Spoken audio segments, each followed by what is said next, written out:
L-editorjal ta' The Malt Independent taħasla lill-ex kap tal-Partit Nazzjonalista Simon Busuttil u lid-Deputat Nazzjonalista Jason Azzopardi għall-emil tagħhom fil-Parlament u barra din il-ġimgħa. L-editorjal sostna li mhix kombinazzjoni u lanqas sorpriża li bl-attitudni tagħhom Busuttil u Azzopardi imbarazzaw lil partit tagħhom stess.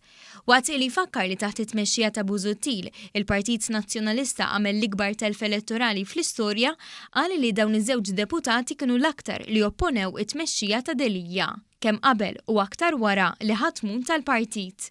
L-editorjal esprima l-qbil ma' deċiżjonijiet li ħalli Speaker Angelo Farrugia meta ċensura li żewġ deputati.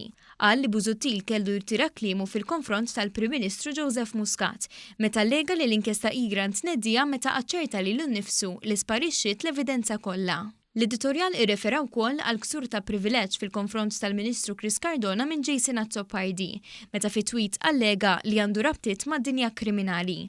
Qal li f'dan il-każ Azzopardi għażel li jippersisti bil-pożizzjoni meta stqar li se jappella.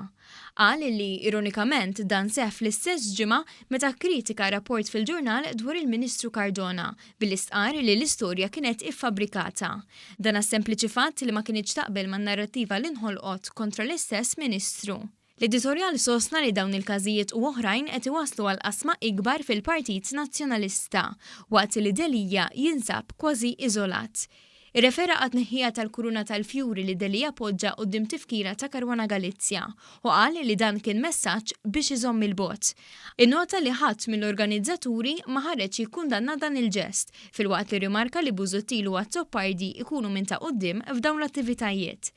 L-editorjal item jgħid li Delija għandu qudiemu muntanja x'jitla biex joħroġ lil Partit Nazzjonalista mill-konfużjoni li jinsab fiha. Madankollu qal li jrid ikun miraklu biex isir dan, b'tant edewwa li għandu fil-partit tiegħu stess.